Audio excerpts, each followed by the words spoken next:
amb sinceritat.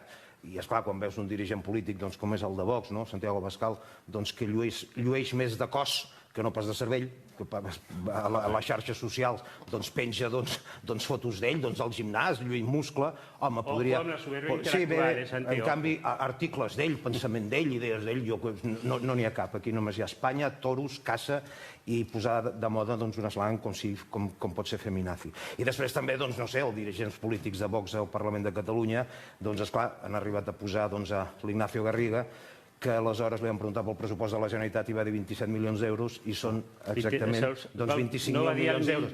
Es va equivocar només de 25.000 milions d'euros. No, va dir la xifra inicial, 27. Ja s'entenia que eren milers de milions. I després, a més, no saben ni distingir un cartell de la Segona República de la simbologia nazi. Per tant, a mi, sincerament, això, com moltes vegades...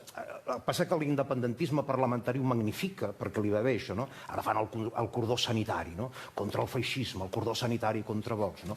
Però bé, escolti'm, a mi el que em preocupa és la gent que és intel·ligent. La gent que no és intel·ligent, sincerament, no em preocupa gens, no? Carai, un moment, perquè vostè, amb aquest to i amb aquesta suavitat, els ha deixat...